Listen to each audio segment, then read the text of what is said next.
Bonjour à tous amis auditeurs, voici la minute du bonheur.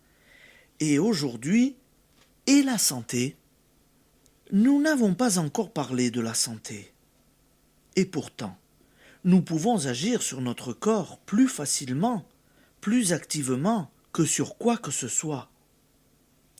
Nous le faisons tous les jours, nous ne faisons que cela, mais malheureusement, au lieu de travailler à nous bien porter, nous confectionnons, comme à la main, les maladies, les fatigues, la vieillesse. Quel est celui d'entre nous qui, dès le début de l'hiver, n'attend pas un bon rhume et n'accueille pas comme une vieille connaissance le premier éternuement? Nous trouvons si normal, si inévitable d'être malade qu'il serait extraordinaire, étant donné cet état d'esprit, d'avoir une bonne santé. La loi est la loi.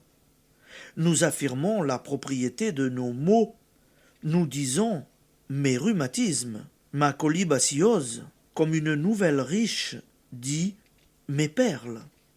On jurerait que nous les redoutons qu'on nous les dispute. Vous en savez maintenant assez long sur les lois de la pensée créatrice pour comprendre que si vous vouliez délibérément vous mal porter, vous n'agiriez pas autrement. Toutes nos maladies proviennent d'un état mental. Donc, la guérison peut s'obtenir par l'action d'un état mental positif qui annule les dégâts d'une aptitude négative.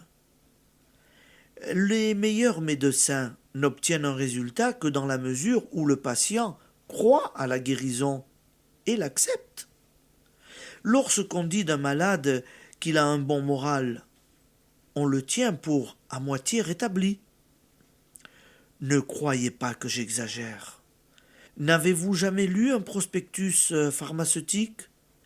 N'avez-vous point remarqué combien cette prose persuasive déculpe l'efficacité du médicament? Il est des gens qui avouent que la lecture du prospectus suffit à les guérir.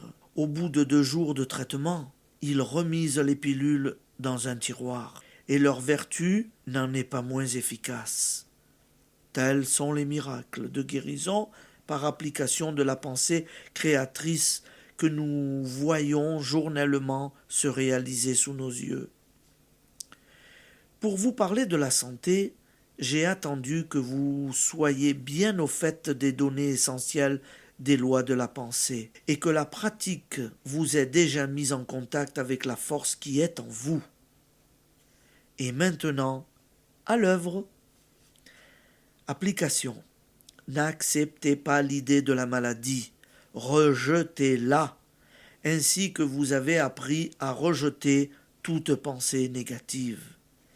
Et affirmez la santé. Courage à tous et bonne journée à tous. À demain, amis auditeurs.